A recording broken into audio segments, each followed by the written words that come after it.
Bonjour à tous, que Dieu vous bénisse. Je vais prendre le passage de Marc, premier chapitre, à partir du verset 29. Marc 1, verset 29, jusqu'à 42. 29 à 42. En sortant de la synagogue, ils se rendirent avec Jacques et Jean à la maison de Simon et d'André. La belle-mère de Simon était couchée, ayant la fièvre. Et aussitôt on parla d'elle à Jésus. S'étant approché, il la fit lever en lui prenant la main, et à l'instant la fièvre la quitta. Puis elle est servie. Le soir, après le coucher du soleil, on lui amena tous les malades et les démoniaques. Et toute la ville était rassemblée devant sa porte. Il guérit beaucoup de gens qui avaient diverses maladies.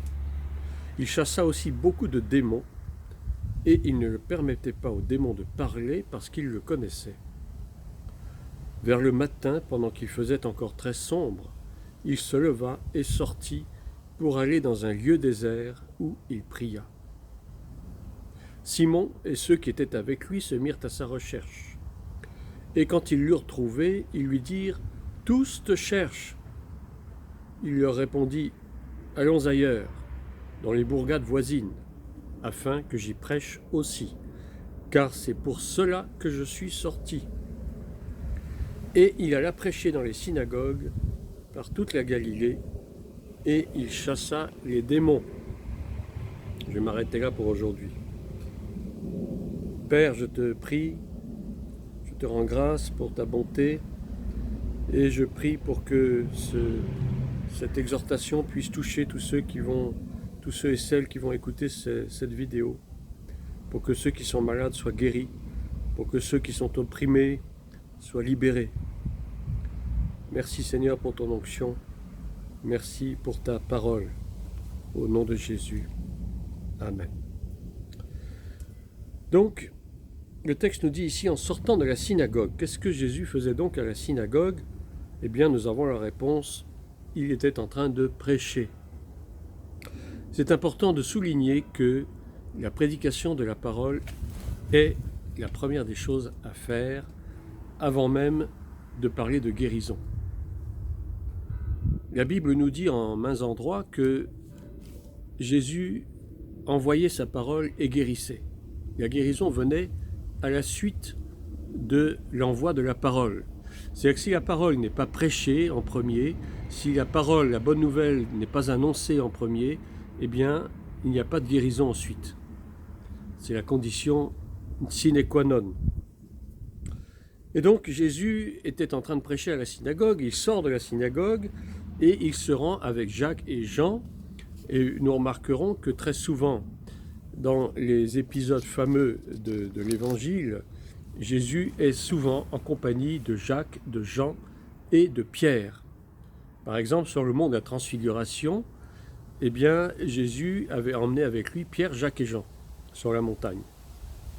Mais là, il se trouve que Pierre n'est pas là parce que, précisément, sa mère est malade. Sa belle-mère plutôt. Sa belle-mère est malade et donc il était très certainement à la maison en train de s'occuper de sa belle-mère, en bon gendre qu'il était. Donc Jésus se rend dans la maison de Simon et d'André, André son frère, et donc la belle-mère de Simon, donc on en déduit certainement que c'était la mère d'André, était couchée ayant la fièvre, et aussitôt on parla d'elle à Jésus. Et qu'est-ce qui se passe? Eh bien, tout simplement, Jésus l'a fait lever en lui prenant la main. On ne dit pas qu'il a prié pendant 3 heures, qu'il a jeûné pendant 40 jours, qu'il a fait des tas de cérémonies, qu'il a pris de l'eau, qu'il a pris de l'huile, qu'il a pris je ne sais quoi. Il ne lui a même pas imposé les mains, il a simplement prise par la main et il l'a fait lever. Et on dit qu'à l'instant même, la fièvre l'a quitté. Vous voyez, il n'y a pas eu besoin de faire beaucoup de tralala pour que cette femme soit guérie. Et ensuite, on nous dit, puis elle l'est servie. Et c'est intéressant de voir cette phrase, puis il l'est servi.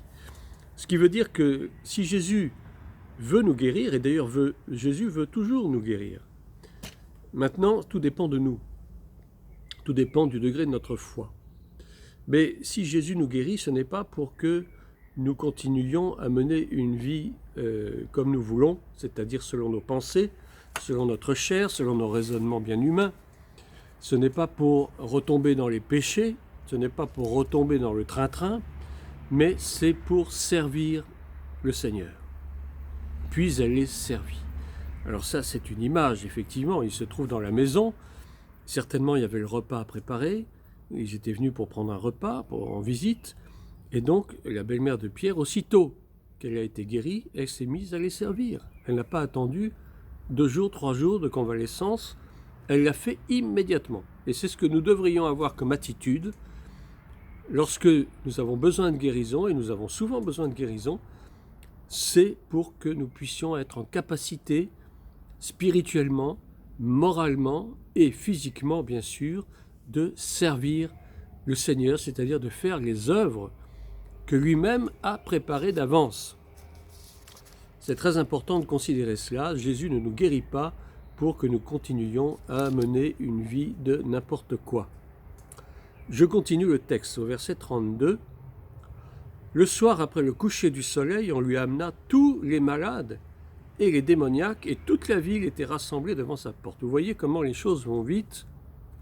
Il a suffi qu'une seule personne soit guérie, et très certainement la nouvelle s'est répandue rapidement, puisqu'on dit qu'après le coucher du soleil, dès le soir, on lui a amené des quantités faramineuses de malades et de démoniaques, c'est-à-dire des gens complètement opprimés, complètement liés. Et d'ailleurs, on ne dit pas d'ailleurs de quoi souffraient ces gens, et peu nous importe. Ce qui est sûr, c'était des malades des personnes qui avaient besoin de guérison et qui avaient besoin de délivrance. Et donc, la Bible nous dit qu'il guérit beaucoup de gens qui avaient diverses maladies. On ne dit pas s'ils avaient la lèpre, s'ils avaient la scarlatine ou la rubéole, ou je ne sais quoi, ou le cancer. Mais en tout cas, il y avait toutes les maladies possibles et imaginables. Mais Jésus ne fait aucune distinction. Pour lui, la maladie, c'est la maladie. C'est quelque chose qui doit être éliminé. Et donc, il guérissait tous les malades, quels qu'ils fussent.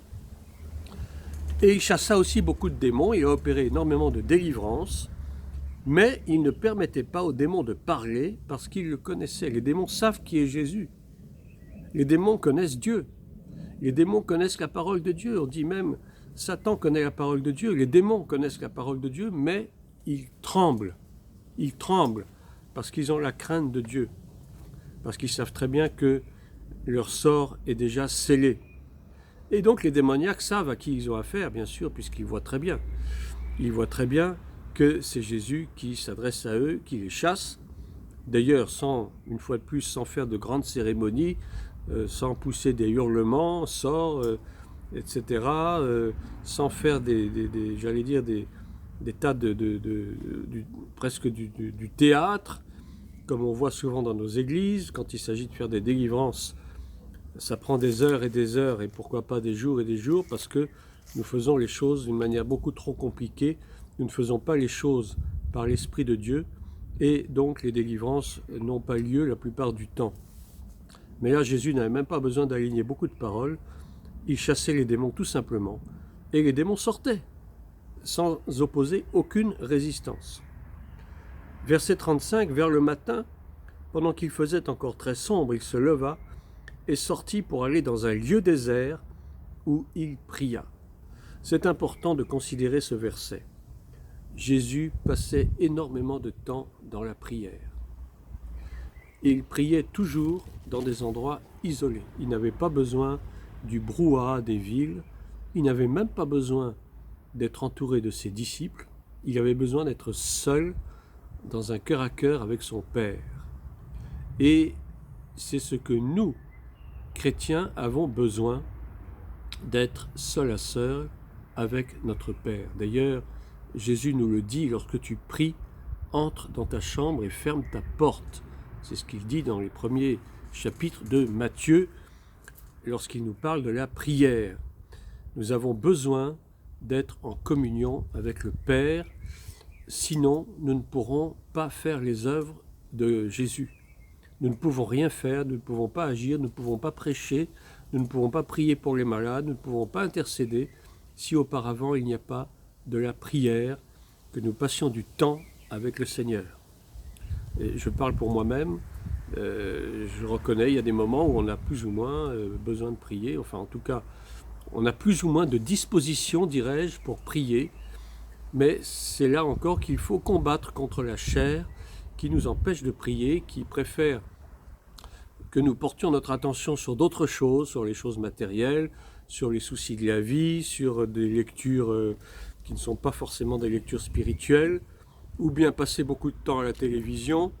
Je suis sûr que nous passons bien plus de temps à la télévision que du temps en prière et du temps à lire et à méditer la parole de Dieu. Voilà, je ne vise personne, mais je pense que beaucoup se sentent visés. Donc Jésus se lève, il sort pour aller dans un lieu désert où il prie. Et il a besoin de prier, tout Jésus qu'il est, tout Fils de Dieu qu'il est, parce que c'est à ce prix qu'il obtiendra la puissance de Dieu nécessaire pour pouvoir agir dans le surnaturel, pour pouvoir agir d'une façon divine, guérir les malades, ressusciter les morts, chasser les démons, faire tout ce que nous devrions, nous, en tant que chrétiens, en tant que disciples de Christ, nous devrions être capables de faire. Le problème numéro 1, c'est que nous ne passons pas suffisamment de temps dans la prière et dans la méditation, et du coup, l'onction nous fait défaut.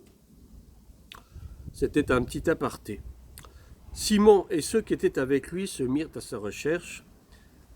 Nous aussi, il faut que nous nous mettions à la recherche du Seigneur, parce que souvent, il est tout près de nous, mais nous allons chercher là où il n'est pas. Nous allons chercher dans des choses vaines, nous allons chercher dans des choses charnelles, dans des choses terrestres, alors que Dieu n'est pas dans les choses terrestres. Jésus n'est pas dans les choses terrestres, mais il est toujours dans les lieux déserts. Et ça aussi, c'est un appel pour que nous sachions aussi nous mettre de temps en temps dans des lieux déserts. Fuyons la foule, fuyons les préoccupations de ce monde, fuyons le brouhaha de la société qui ne nous donne rien de bon, mais qui au contraire nous empêche de nous concentrer du point de vue spirituel. Et quand ils l'eurent trouvé, ils lui dirent « Tous te cherchent ». Vous voyez, sa renommée était déjà faite depuis longtemps, et tout le monde cherche Jésus parce que tout le monde finalement a besoin de guérison, tout le monde a besoin de prière, tout le monde a besoin d'un toucher du Seigneur Jésus, tout comme nous avons aussi besoin très souvent du toucher du Seigneur, parce que nous sommes faibles. Nous sommes faibles tout simplement. Nous ne prions pas assez, mais nous vivons plutôt dans la chair que dans l'esprit. Et donc nous avons certainement des attaques de la part de l'ennemi, nous avons des maladies, nous avons des tourments, nous avons de la dépression, nous avons plein de choses qui nous troublent dans notre vie, et par conséquent nous avons besoin du toucher du Seigneur. Il leur répondit au verset 38, « Allons ailleurs dans les bourgades voisines, afin que j'y prêche aussi, car c'est pour cela que je suis sorti. » Vous voyez, sa mission, c'est déjà de prêcher la parole de Dieu. Notre première mission en tant que disciples de Christ, c'est de prêcher la bonne nouvelle du salut. Ce n'est pas de raconter n'importe quoi, ce n'est pas de raconter notre vie, ce n'est pas de faire de la sociologie, de la philosophie, d'aller discutailler à droite et à gauche pour dire n'importe quoi, pour dire des paroles mensongères, pour critiquer, parce que nous aimons beaucoup critiquer, mais notre premier travail en tant que disciples de Christ, c'est de prêcher la parole de Dieu. Et là, je m'adresse à tous ceux et celles qui m'écoutent. Vous n'êtes peut-être pas forcément chrétiens, vous n'êtes même peut-être pas forcément croyants, mais peu importe, sachez que quelqu'un qui croit en Dieu, qui croit en Christ, sa première mission, c'est de prêcher la parole, parce que c'est à ce prix-là que l'on peut voir ensuite des choses magnifiques se produire dans la vie des gens. Donc le premier travail de Jésus, c'est de prêcher. On dit, il alla prêcher dans les synagogues par toute la Galilée et il chassa les démons. Les démons n'auraient pas pu être chassés si auparavant il n'avait pas déjà prêché. Et il prêche où? Eh bien précisément dans les synagogues, qui sont donc ces lieux de rassemblement des juifs religieux. Alors vous me direz, mais Jésus n'avait pas besoin d'aller dans le temple ou dans les synagogues, puisque lui-même il est fils de Dieu. Est-ce qu'il avait besoin d'aller dans ces lieux-là? Eh bien oui, il avait besoin d'y aller, d'abord parce que c'était ce qui se passait en son temps, et puis il vivait avec son temps, ses disciples aussi vivaient avec leur temps, et donc il était normal d'aller dans les synagogues pour la prière, pour l'étude surtout de la Torah, et dans le temple, ils allaient également dans le temple à l'heure de la prière, et même dans Actes des Apôtres, on voit au début que Pierre et Jean se rendaient au temple à l'heure de la prière, c'était quelque chose de tout à fait normal. Hein, c'est bien d'avoir un lieu de rendez-vous où les chrétiens puissent se rassembler pour prier ensemble. On ne peut pas tout le temps rester chez soi tout seul pour prier. C'est nécessaire d'être en communion fraternelle et en communion pour la prière. Ça donne davantage de force, ça donne davantage de puissance à notre prière. Comme la Bible dit que deux valent mieux qu'un. Deux valent mieux qu'un, et lorsque nous sommes deux ou trois réunis en son nom, eh bien il est là au milieu de nous. À plus forte raison si nous nous trouvons à 10 ou 15 ou à 20. Et il a prêché dans les synagogues par toute la Galilée et il chassa les démons. Donc il a pu chasser les démons après avoir prêché dans les synagogues, c'est-à-dire avoir enseigné selon Dieu à ceux qui étaient censés connaître la loi, étaient censés connaître la Torah, étudier la Torah, mais il était en train d'enseigner autre chose que simplement la Torah. Il était en train de leur enseigner les véritables enseignements que le Père lui donnait d'enseigner, c'est-à-dire l'évangile du salut, l'évangile de la bonne nouvelle. C'était très important pour lui de ne plus agir selon les religieux de son époque, mais d'aller au-delà et d'enseigner ce que l'Esprit de Dieu lui demandait d'enseigner. Et donc c'est à la suite de tout cela qu'on voit que toutes les guérisons se font, puisqu'après, si on continue les chapitres 2, 3 et autres de Marc, eh bien on voit guérison d'un lépreux. Un lépreux vint à lui, se jetant à genoux, lui dit d'un son suppliant, « Si tu le veux, tu peux me rendre pur. » Jésus, ému de compassion, étendit la main, le toucha et dit, « Je le veux, sois pur. » Aussitôt la lèpre le quitta et il fut purifié. C'est très intéressant de voir que cet homme, lorsque Jésus avait fini de prêcher dans la synagogue, il est sorti, et ce lépreux donc vient vers lui parce qu'il a besoin de guérison. Il est lépreux, c'était la lèpre, donc une maladie épouvantable qui déforme les articulations, qui même ampute carrément une partie des membres, qui déforme même le visage. Et ces gens-là étaient des parias, ils étaient mis de côté, on les mettait en dehors de la ville parce qu'ils étaient considérés comme indésirables et impurs, selon la loi. Et donc Jésus qui est ému de compassion, parce que lorsque Jésus est ému de compassion, on sait que quelque chose va se produire. Et Jésus est toujours ému de compassion, parce que c'est l'amour de Dieu qui transparaît en lui, c'est cet amour de Dieu qui lui permet de toucher les gens et que les gens guérissent. Il y a la parole, c'est vrai, la parole est importante, parce que c'est la parole qui donne la puissance, qui donne l'onction, mais il y a aussi l'amour. S'il n'y a pas d'amour, s'il n'y a pas de compassion, eh bien vous aurez beau imposer les mains aux malades, il ne se produit rien du tout. Parce que si vous n'avez pas de compassion vis-à-vis de ceux pour qui vous priez, Dieu n'agira pas. Donc Jésus ému de compassion, c'est-à-dire que même il est à la limite de voir ses larmes couler. Il étend la main, le touche et il dit « Je le veux, sois pur ». Cette parole est très forte. Jésus veut notre guérison. C'est la volonté parfaite de Dieu pour nous, que nous soyons guéris, que nos maladies soient physiques, qu'elles soient mentales, qu'elles soient morales ou qu'elles soient spirituelles. Et donc je vais terminer cette exhortation en priant pour tous ceux qui souffrent, quelle que soit votre maladie, quel que soit ce dont vous souffrez à la minute où je parle. Placez donc votre main là où vous souffrez, si c'est une souffrance physique. Si c'est une autre souffrance, mettez simplement la main sur votre front ou sur votre tête, fermez les yeux et je vais prier pour vous. Je suis sûr que Dieu va agir puissamment à travers Jésus. Père Céleste, je te remercie pour cette parole puissante. Je sais que tu es l'Éternel qui guérit. Tu le dis tout au long de ta parole. Tu es le même hier, aujourd'hui et éternellement, tu ne changes pas, ta parole ne change pas non plus, et ta volonté parfaite, c'est que nous soyons guéris, quelle que soit notre maladie, quel que soit ce dont nous souffrons aujourd'hui.